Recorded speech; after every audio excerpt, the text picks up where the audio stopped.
Hello everyone, welcome back to Differential Academy. In this video we are going to discuss about the strategy of GATE examination. देखिए I hope आपकी preparation बहुत अच्छी चल रही होगी और अभी जिन बच्चों ने रिसेंट में स्टार्ट किया है प्रिपरेशन तो ये वीडियो उनके लिए भी है। और जिन लोगों को अभी लगता है कि बस मुझे 30 डेज़ में इतना प्रिपरेशन कर ली जाए कि वो गेट एग्ज़ाम क्रैक हो जाए, ठीक है, तो दोनों बच्चों के लिए हमारा क्या है, ये बेनिफिशियल रहेगा। तो पहले बात करते हैं हमें क्या स्ट्रेटजी रखनी है 30 डेज़ के लिए, ठीक है। तो पहले हमारा जो कॉन्सेप्ट हम डिस्कस करेंगे वो हम डिस्कस करेंगे जिन बच्चों की प्रिपरेशन ऑलरेडी काफ़ी लंबे टाइम से चल रही है। तो आपको 30 डेज़ का फुल यूटिलाइजेशन कैसे करना है। कोई भी पहली चीज़ नया सब्जेक्ट नहीं उठाना है। लाइक एग्जांपल आपने प्रोडक्शन कंप्लीट किया है और उसके अंदर आपने मेट्रोलॉजी को छोड़ा हुआ है तो आप मेट्रोलॉजी को नहीं उठाएंगे। आपने जितने प्रोडक्शन के सब्जेक्ट किए हैं, लाइक अपना वेल्डिंग किया है, कास्टिंग किया है, मशीनिंग किया है, मेटल कटिंग किया है, ठीक है, तो ये सारी चीज़ों के आप क्या करेंगे, क्विक रिवीजन रखेंगे, इनकी सर्कुलर रिवीजन और इनके टेस्ट रखेंगे, ठीक है। और नया सब्जेक्ट उठाने से बजाय आप जितना आपने किया है उसको अच्छे से अच्छे आप ब्रशअप कीजिए, उसका ज़्यादा से ज़्यादा आपको बेनिफिट मिलेगा एग्जामिनेशन के अंदर, ठीक है। और रही बात अपना सब्जेक्ट का डिवीज़न कैसे करना है, सेम तरह के जो मैंने पहले भी आपको डिस्कस किया है, सब्जेक्ट को हम डिवाइड करते हैं ए, बी एंड सी कैटेगरीज के अंदर, ठीक है।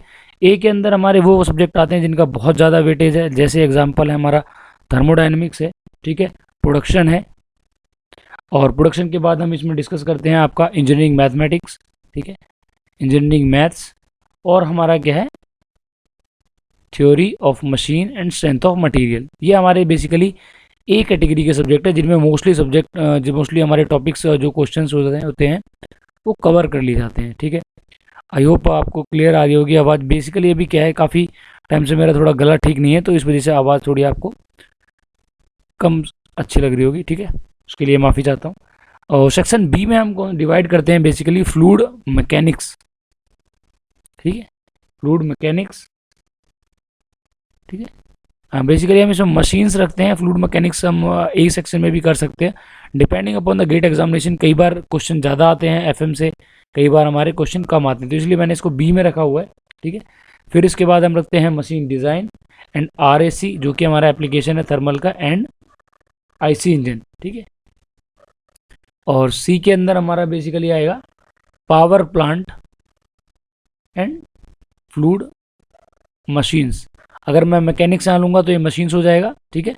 और एप्टीट्यूड हमारा बेसिकली क्या है, एप्टीट्यूड इन तीनों में क्या करेंगे, हम इसमें पैरेलल लेके चलेंगे। तो यही हमारा कैटेगरी का डिवीज़न होना चाहिए। अगर आप रिवाइज कर रहे हो तो उसके लिए आपने क्या करना है, देखिए रिवीजन के लिए आपको ये ध्यान में रखना है कि सभी सब्जेक्ट की एक तो रिवीजन चलती रहे प्लस मॉक टेस्ट का बहुत अच्छे से ध्यान रखना है, क्योंकि अगर आप मॉक टेस्ट लगाओगे तभी आपको पता लगेगा कि एक्यूरेसी क्या आ रही है आपकी और क्या आपकी कहीं ना कहीं मिस्टेक चल रही है, ठीक है। तो मॉक टेस्ट कैसे लगाने हैं मैं अभी स्ट्रेटजी डिस्कस करता हूँ आपके साथ, ठीक है। तो अगर मैं बोलता हूँ 1 Jan टू 30 Jan, ठीक है, तो आप तो क्या करना है, सबसे पहले डेली आपको 2 to 3 सब्जेक्ट के जो शॉर्ट नोट्स हैं, ठीक है, शॉर्ट नोट्स रिवाइज करने हैं और सोने से पहले आप क्या करना है, उनको हैंड राइट यानी कि आपको हाथ से लिख के देखने हैं सभी फॉर्मूलेज। जैसे बात करता हूं मैं अपना मेटल कटिंग की, तो मेटल कटिंग में हमारे काफ़ी फॉर्मूले होते हैं, लाइक मर्चेंट सर्कल के फॉर्मूले हैं, चिप थिकनेस रेशो के फॉर्मूले हैं, ठीक है। और उससे रिलेटेड लाइक हमारे shear plane angle, shear stress angle, rake angle, उससे रिलेटेड होने वाले सभी फॉर्मूले, या फिर जब गेट एग्जामिनेशन में आए वाले सभी क्वेश्चन से जितने भी टॉपिक्स आते हैं उनके सभी आपने फॉर्मूले को लिख के देखना है। तो आपने 2 से 3 सब्जेक्ट डेली रिवाइज करने हैं और आपको कम से कम एग्ज़ाम से पहले 15 फुल लेंथ टेस्ट, ठीक है, 15 से 16 फुल लेंथ टेस्ट एटलीस्ट लगाने होंगे, जब भी आपकी प्रिपरेशन कहीं ना कहीं आपको एक ऑप्टिमाइज़ कर पाओगे कि मेरी कहाँ पे गलती हो रही है। लाइक वर्चुअल कैलकुलेटर में अगर मिस्टेक आ रही है तो उसको कैसे रिजॉल्व करना है। अपनी मिस्टेक्स को जितना ज़्यादा पहले चेक कर लोगे उतना ही ज़्यादा आपको बेनिफिशियल रहेगा एक्चुअल गेट एग्जाम के अंदर, ठीक है। तो पहली चीज़ आपकी हुई कि डेली क्विक रिविज़न करनी है 2 to 3 सब्जेक्ट के शॉर्ट नोट्स, ठीक है। और एक आपको लगाना है minimum one subject wise test, ठीक है, सब्जेक्ट वाइज टेस्ट, और 2 to 3 डेज के गैप में आप लगा सकते हो एक फुल लेंथ टेस्ट, ठीक है। तो अगर आप जनवरी में आप मिनिमम आपके 10 से 12 टेस्ट इजीली लग जाने चाहिए। और अगर थोड़ा सा स्पीड ठीक है और आपकी एक्यूरेसी ठीक आ रही है फुल लेंथ टेस्ट के अंदर और सब्जेक्ट वाइज टेस्ट के अंदर, तो आप इसमें क्या कर सकते हो, सब्जेक्ट वाइज के साथ साथ फुल लेंथ टेस्ट भी लगा सकते हो, ठीक है। और टाइमिंग आपकी वही रखनी चाहिए जो आपकी जो टाइमिंग एक्चुअल गेट एग्जाम की होती है, मॉर्निंग 3 आवर्स या इवनिंग 3 आवर्स, टाइम शेड्यूल वही रखना, ताकि आपकी बॉडी है वो हैबिचुअल हो जाए 3 घंटे बैठने के लिए, और कोई भी अगर प्रॉब्लम आती है तो आपको पता चले कि ये चीज़ें मुझे एक्चुअल गेट एग्जाम के अंदर रिपीट नहीं करनी है, ठीक है। तो यही आपकी स्ट्रेटजी रहेगी, कैसे आपको क्या करना है, पेपर को क्रैक करना है, ठीक है। अब बताता हूँ उन बच्चों के लिए जिन लोगों ने अभी जस्ट प्रिपरेशन स्टार्ट करनी है और बस उतना चाहिए प्रिपरेशन कि हमारा क्या है, गेट एग्जाम जस्ट क्रैक हो जाए। तो उनको क्या करना है, बेसिकली मैं उनके लिए एक छोटा सा मैं डिस्कस बता देता हूँ कि कैसे आप लोग गेट का एग्जाम सिर्फ क्रैक कर सकते हो। और ये हमारा मैकेनिकल और production and industrial pi exam दोनों के लिए एप्लीकेबल है।